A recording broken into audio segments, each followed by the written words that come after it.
Hello everybody, my name is Iconic Shaman, aka Joshua Bishop. I'm here again because, well, earlier today, I streamed Journey to Jaburo runs, took one day of practicing, really got the game down, and as you're going to see, I'm just going to go ahead and get right into it.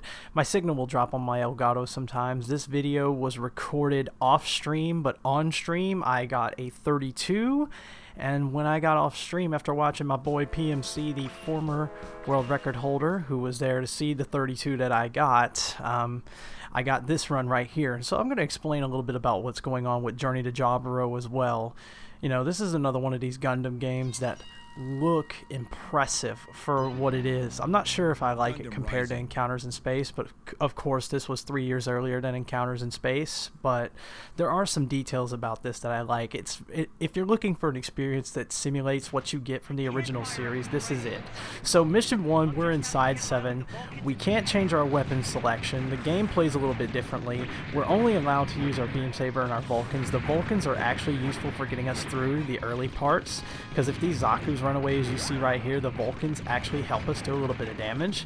So we're going to triple slash here, we're going to get this first Zaku down, then we're going to wait. So I'm just going to mention right here, early on, my capture card will drop slightly in between cutscenes, so I'm having to just take a guess at when the next cutscene is and when I'm back in the mission and all that, so it's all wonky. Thank you, Elgato. But anyway, I'm playing this under New Game Percent, where the only real big difference you're going to see in the run, if compared to just starting the new game, because this is New Game Plus, the only difference is there is an extra Zaku in Mission 1, and Mission 2 could be a big difference depending on if you shoot down 7 Dops, but Mission 2 it's not really useful to do that. So I'm going to go right here, I'm going to blow up these Zakus. I didn't really get the optimal start I wanted. I've been able to do faster, and you can get to the point where you can actually skip around this dialogue. What's really bad about blowing up this Zaku and about finishing any objective is that if there's any queued up dialogue, it has to play through that dialogue. But I got through that, I saved 2 seconds. If I get out of there in under 2 minutes, I'm a happy man. So we go into Mission 2, where we really have the first weapon change of the run. We go to our weapon setup. We're going to go to the Hyper Bazooka here because there's going to be a lot of Magella tanks, and we're going to run into a DOP that's going to be piloted by Garma. The Hyper Bazooka is really good at dealing with the Magella tanks. Most times than not, sometimes it will just only get the tank and you have to destroy the aircraft with it. The Hyper Bazooka, because the hitbox is so massive, it does actually manage to take out the tank and the aircraft with it, so you don't have to do the whole separation. Whereas with the Hyper Hammer or the beam rifle, you will have to hit it twice. And the other positive thing about it with the hitbox, you'll see it's going to really help us in our fight with Char. So what I'm going to do is I'm just burning the Verniers down. We got to take out 2 Magellas and the Zaku, or 2 Magella, I think it's like 12 Magella or something like that. We take out 2 waves of Magella, and then we take out a Zaku to summon Garma. And as you see right here, the Hyper Bazooka is useful, and this is pretty much the only time we're going to get to highlight it during the run. So I run over to this Zaku right here. The special is really good. I didn't get exactly what I wanted. Usually, 1 special after a few bazooka shells will take care of it, but 2 specials is not going to hurt me in the long run, especially when I look at my health like that, or not my health, but so much my ammo.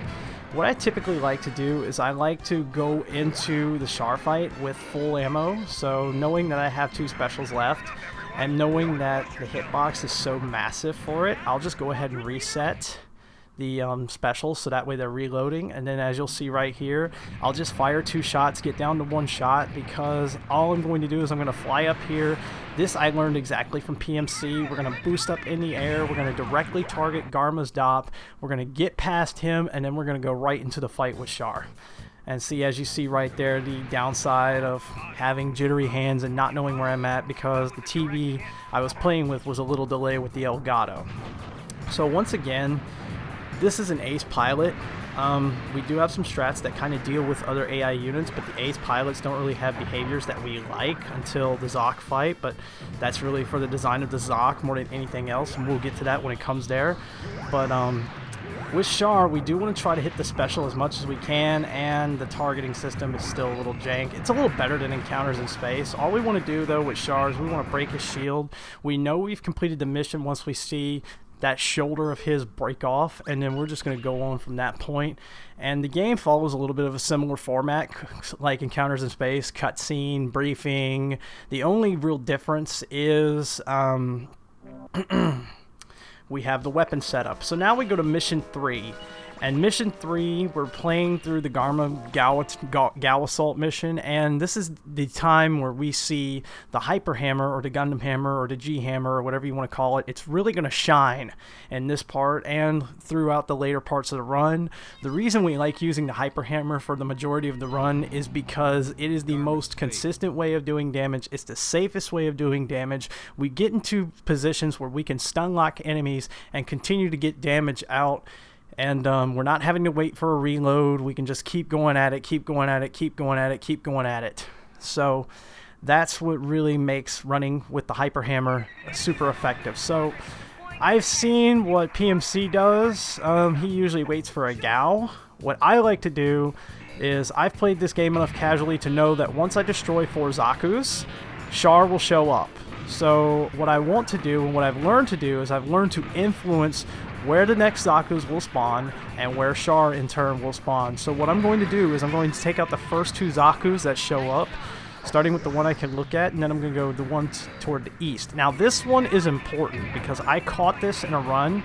What I want to be doing is when I finish this Zaku off, I want to be facing in the east direction. The reason I don't want to face west is because if I face toward where the next one's going to spawn, then that Zaku will spawn right behind me, which means instead of being where I want it to be to the west, it will spawn closer to the white base, which means it's a significant time loss. Whereas you'll see if I've done this right, I'll have the Zaku right there, and then a Zaku further off in the distance, and I can see him further off in the distance, even on here. The TV, I could see it a little better. This game is not quite as dark as Encounters in Space, so I can see that. And as you see right there, there's a little bit of hammer tech going on, so usually what you do with the hammer is you strafe, but what I figured out is you can actually make the hammer come back to you quicker by staying closer. If you'll press L1 and R1 as you're strafing really quickly, as soon as you hit and you go in the other direction, the hammer will quickly come back to you. It's a little bit of a good save, and it's good for dealing with AI, not so much ace pilots. Ace pilots we have to play a little bit carefully, and Mission 8 we kind of have to play a little bit carefully as well. But as you see, I've gotten all this, and now if you'll see, Char spawns in the northeast. So dictating Char's spawn, Char will spawn to the northeast or the northwest. I've managed to get it consistently northeast by doing exactly as you saw here. And the way to avoid this fight with Char has a bazooka. If he hits you normally, you get stun locked. I don't want that to happen, so what I do is I just charge at him for safety, put the shield up, and then I will just deal damage with the Hyper Hammer until his shoulder comes off. And now we go into the end of the mission, which now we have to get Garma's Gao. So the easiest way to deal with it, and thankfully this is where the Hyper Hammer is also really good, Gao attack carriers go down in one hit with the Hyper Hammer. So all I'm going to do is I'm going to boost up when the Gao gets in position. I'm going to get in a certain way. I'm going to get comfortable. I'm going to go where I'm at. I got a little bit of a hit. I didn't really like that. And then I'm just going to throw the hammer, and boom. And that Mission 3, from Mission 2 on, in the 32 that I did, I had a lot of time to save. So to get a 20-second time, or to get 20 seconds, it's not really a time save. I didn't really get a goal, but to save 20 seconds there and make that Mission 3 a little tighter, I'm looking at it, I'm like, yes, I'm in a good spot. So we get through that quickly, and now the next 3 missions, I'm going to use the beam rifle. Mission 5 and 6, I don't have a choice but to use it. You can't even use it like with Mission 1, you don't get a choice. But Mission 4, I believe, is the most flexible mission. I don't think there's really a wrong way to do it. I haven't really tested with the Hyper Bazooka, but I would think if you use the Hyper Bazooka, it's still viable. But the beam rifle, to me, rather than doing what PMC did with the Hyper Hammer, the beam rifle to me is more consistent because you have a higher DPS, you're able to clear faster, you don't have to get in range of the turret, and you don't have to deal with Magellas throwing you off or turrets knocking you back. And the way I route it, what I'm going to do, we have to destroy everything on the main base, which is on a little rock formation to the right, as you're going to see. What I do is I go all the way to the left to get the Zaku 1. It's a Zaku 1, so it's very weak, which means if I get about 2 normal beam shots and a special, I'm in good shape. And the good thing is, even though the beam rifle normally is inconsistent and we don't normally like to use the beam rifle for the rest of the run because of the difficulty of the missions and the unreliability of getting the AI spawns to follow that same route, we can get AI in a position where if they're looking straight at you, not really doing anything, they're a sitting duck and it's a free shot. So as you see right here, this is the display of the beam rifle and what it's really good for here. It's really good for getting out of this mission and getting through in the clear, and this is the only thing that can happen, the risk of here. After I clear all the turrets and the 2 satellites, I'm going to go after this final Zaku, and as you see, I didn't get the luck that I wanted. It's fine. I'm not too bad because the backup strat you can have here, because these Zaku 1s are really weak, if you run out of beam rifle ammo or you couldn't get the special that you needed, you can, if guaranteed you've hit enough normal shots, you can go up to the Zaku 1 with the beam saber, take it out, and you'll get through the mission. So now we're going to move on to Joppa Row, and pretty much like I do in Encounters in Space, we're just going to focus directly who we need to advance to the next mission, as long as I don't get bad luck with him or the Zakus around him. So as you see, he ran straight at me, so good ability to get some specials in. I didn't get 3 specials. I got 1 hit. The next 2 didn't hit, but they hit off the shield. So now all I know that I have to do is I just have to get a little bit of good damage. I see the shield break right there, so I know I've had a pretty decent fight. And there we go. The shield actually breaks for real, and I'm waiting for the voice line to let me know that I've gone through, and I did, so very good. I didn't really get the best run out of there because the shield's blocked up and I didn't get all the hits I wanted, and I was trying to be safe, but in the end, to get out of there as quickly as I did, knowing I'm still ahead as I am, I'm in a good spot. So I do want to mention this while we go into Mission 5, which could really screw you based on the boss fight here. For those of you who are going to use an Elgato and run this game like me, if you're not sure, I can give you a little bit of a tip that can kind of get you through. Is if you have a capture card that drops for some reason, doesn't really keep the signal straight with the PS2 and the TV and your capture card, and you're going from cutscene to cutscene, not in the mission now, but like the cutscene that would tell you what's going on and then the briefing and yada yada, your analog button will actually light up and let you know when you're in a menu. So once you get there to when you can get to the weapon setup, and that's the only real thing we're going to use in that main menu there is the weapon setup, and of course to start the mission. Once you see that analog light come on, you know you're in that menu. So now for Mission 5, we're in a little bit of a mining base where we're told to destroy everything. So what I've done is I've routed this to where we have to destroy the Zakus and the turrets and a few certain buildings of interest. So I've routed it in a way where we pick up the turrets, pick up a few buildings, then pick up 2 Zakus. This is the second one, and this is the only Zaku that can really give you trouble, because while the rest of the Zakus do have machine guns, this one has a bazooka with missile pods, so we're not in good shape, but I managed to get 2 specials, and I get out of there in good shape. So now we go to clear out the rest of the base, and this can be a little bit annoying. You want to make sure you have a little bit of distance from the hyper mega particle cannons, because if you don't and you get too close, the turrets will go away. So it's important you make sure you keep your distance. Whereas with the buildings or the Zakus, you can do just about anything you want to get through the mission. So I get in good shape there. I have 1 special. My ammo's reloading, so I'm just going to use the special to clear out the building. Then I'll get the last turret. Now we go into probably the most frustrating boss fight outside of the Black Tristars. This is Makuve. He's in an Adzam. What we have to do here is we have to deliver a certain amount of damage, and what that means in this case is we've got to take out the legs of the Adzam and then hit the main Adzam body for a few shots. And as you see, the targeting is where you see it's really at its most jank. And then you also have to be careful, because sometimes if you're too much at an angle, if you're too catty-cornered in a way, or the Adzam just turns, you can just barely miss those legs. And all the while you have to avoid the I don't know what they're called, but they're these electrical deals that send out they shock you if you stay in it. I don't remember the name for them, but I don't want to stay in them too long, and all the while I'm trying to avoid these Zaku's and these Magellas and everything that just wants to kill me. So I have the legs done, so once I have the legs done, I don't even have to worry about the turrets. All I want to do is fire at the main body, and as you see right there, to save a minute, that was actually probably the fastest Adzam fight I've had, and it came to a lot of luck. It came to just knowing what to do with the legs, and knowing that once I take out the legs and I just get locked on again, what really helps to shoot up the body instead of shooting at the turrets, you hope you lock onto one of the upper turrets on top, because that way you can hit it from the bottom, and then you'll be able to get through the mission once you take care of the legs. So now we go into probably the fastest mission in the game. I feel like it should be anyway because of how easy and how simple it is. I'm not sure if it's faster than Mission 1, but I'm pretty sure it's up there. And if it's not Mission 1, it's this.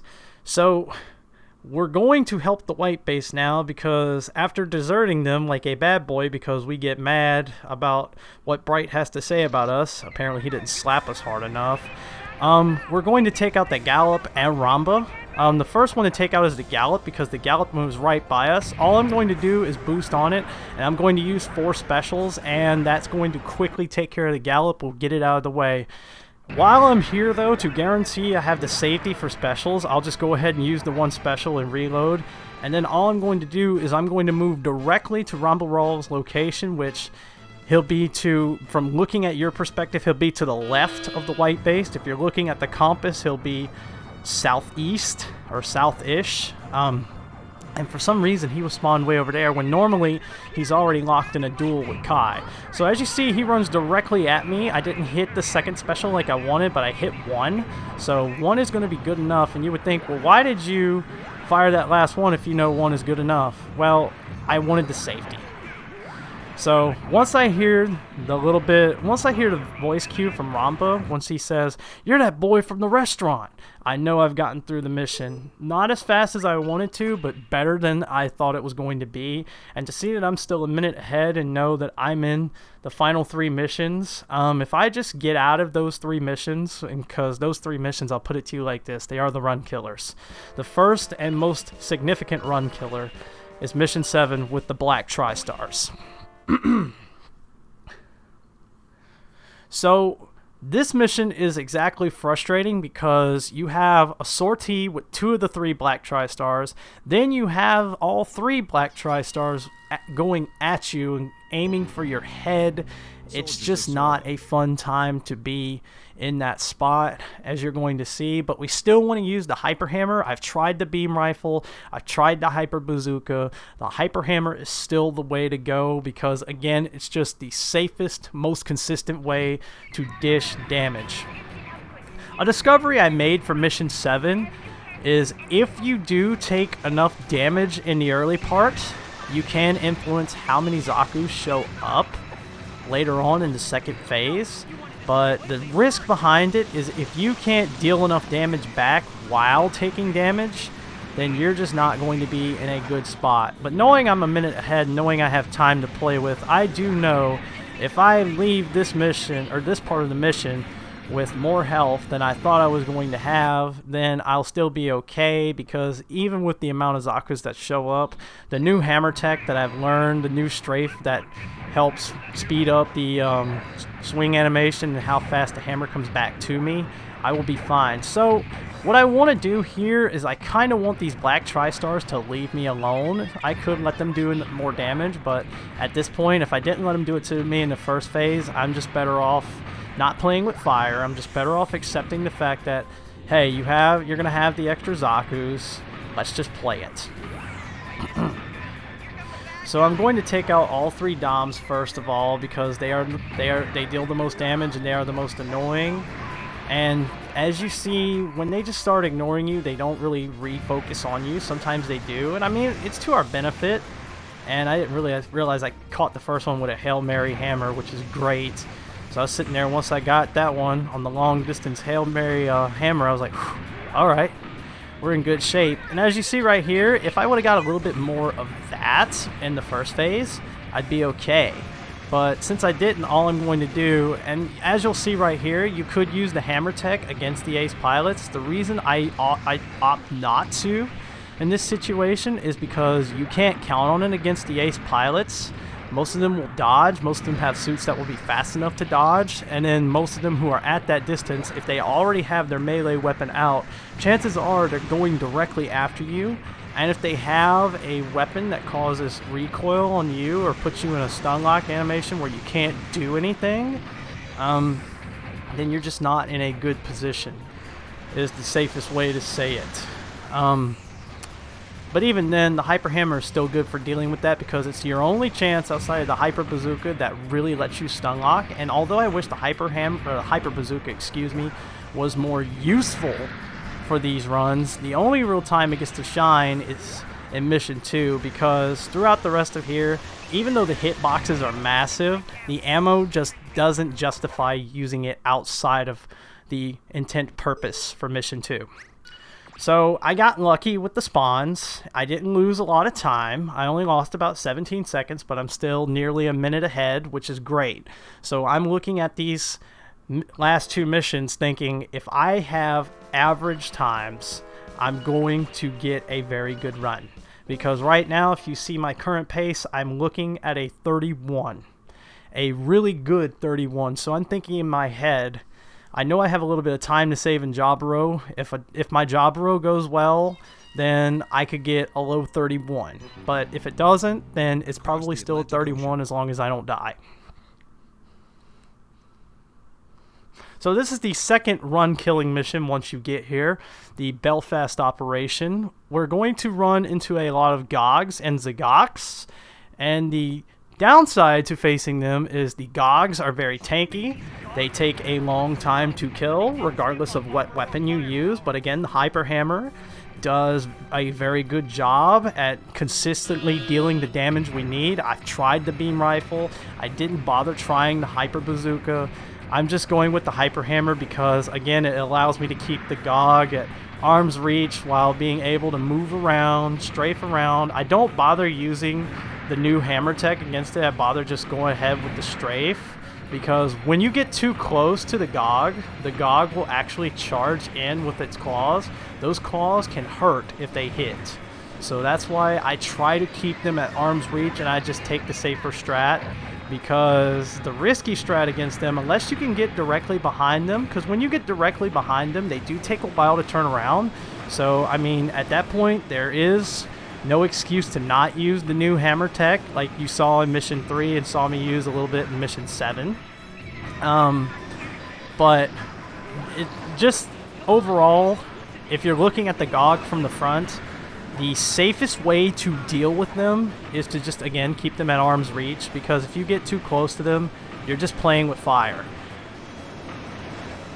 And then you can actually, if you feel comfortable enough to do it, once you see the sparks coming around, and you know the sparks coming around tells you it's a great cue to tell you that a mobile suit is at critical health.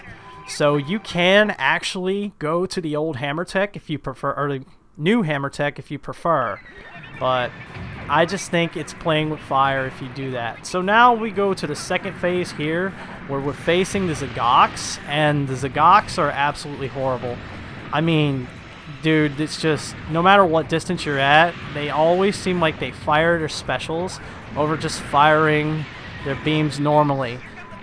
So what I'm trying to do is I'm trying to do this the quick way, because fortunately they have low health, but for their low health they pack a wallop. So what I want to do is I want to get close to these Zagoks and then use the new hammer tech against them to quickly get them out of the way, and then be able to go on from there. I'm not going to bother with the Gog that's all the way out by White Base currently, because the Zagoks are the bigger threats.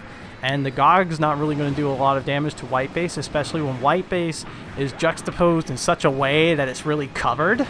So you're not really going to get a lot of hits in if you're the AI spawns, and there's no ace pilot units around.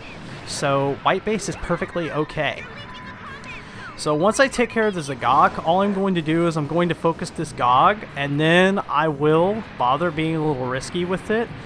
but I'll still treat it with the same respect, because I know if I get too close to it, and I know if I look at it from the front and it gets the hyper mega particle cannons off, I believe that's what they are. Or are they just regular? No, I think they're just regular mega particle cannons.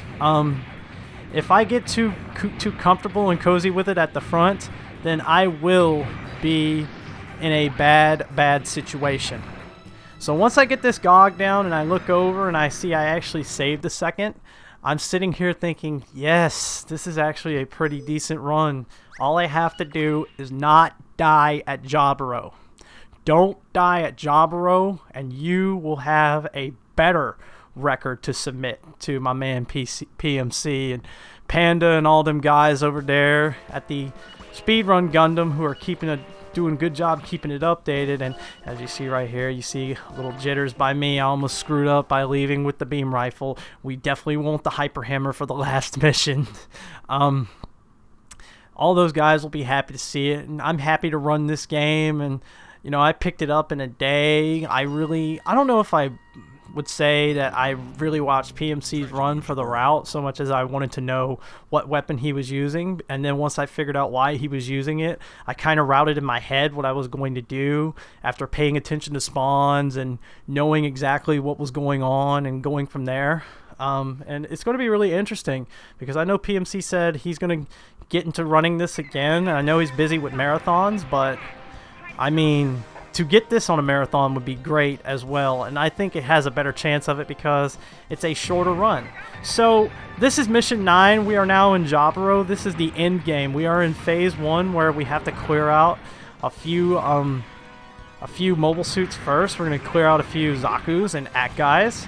And the bad part about the hyper hammer in this situation is that at worst, these Zaku's can back all the way up to a spot where we can't get to them, and then they'll just keep strafing, and even the hyper hammer at max range cannot get them. So all we can really do is we can back up and get out of the way and hope they come back in. And as you'll see right here, I took way too much damage in the first part. That Zaku was really doing some work on me when I was trying to hit the At guy, because at first I was just thinking, you know, this hyper hammer is just hitting anything and everything in front of me, so why not just keep doing it like that? And really what I should have done is I should have turned my attention on the Zaku that was already in front of me and switched to a new tech, and then I wouldn't have been in that situation where I'm looking at my health going, I have to have a perfect Char fight, otherwise this run is dead.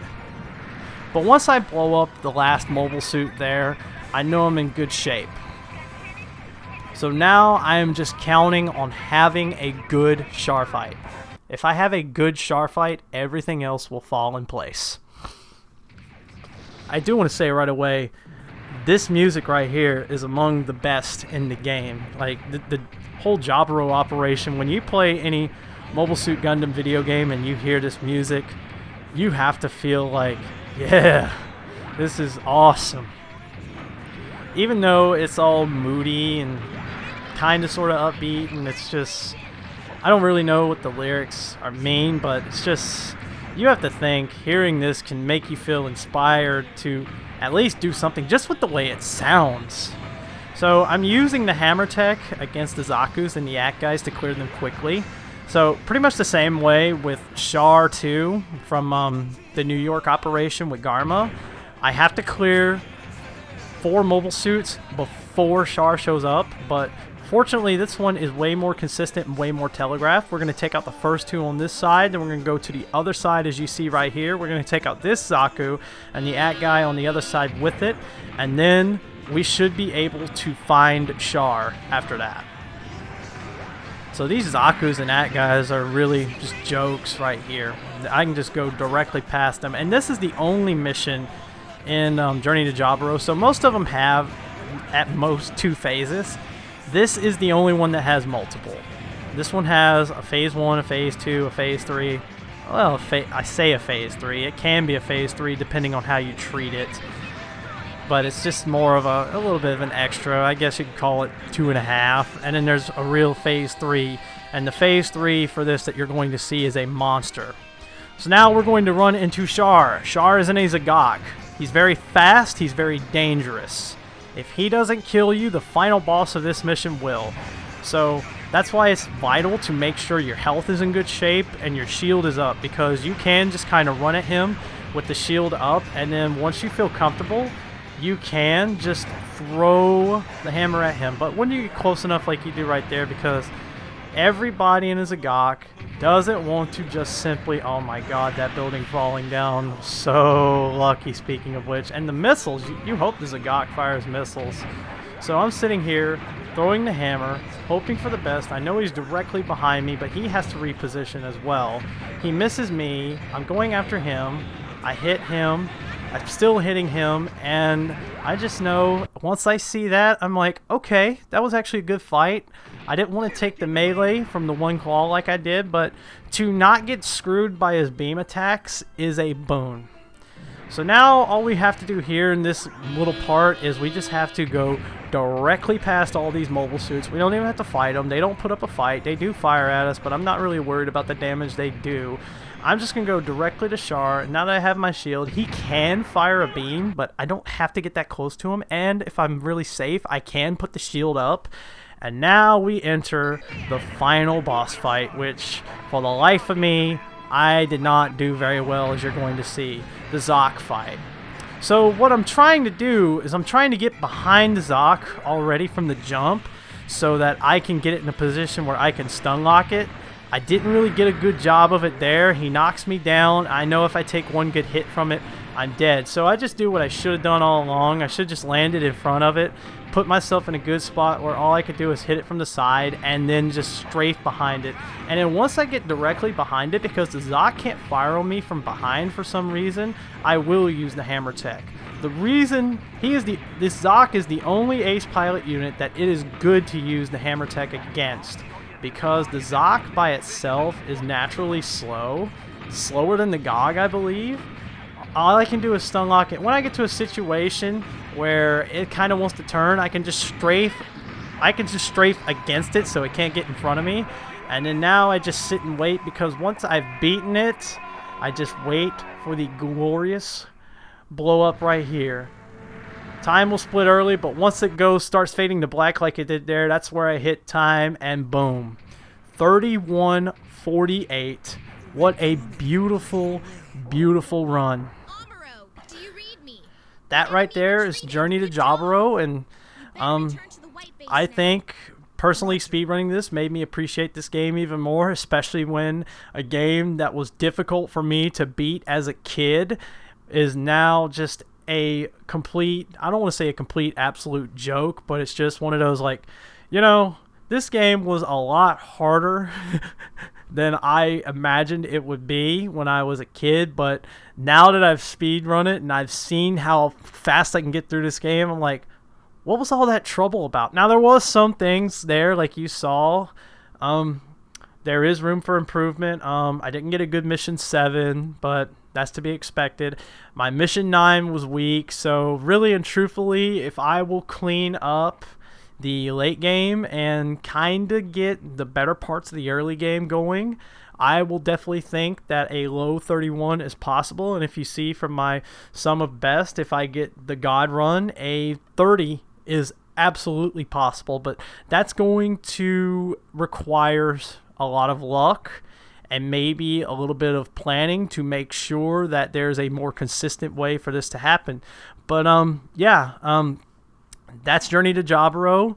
That's the run. I'm really happy about it. And thank you again for watching this. My name is Joshua Bishop, aka Iconic Shaman. Y'all have a good day.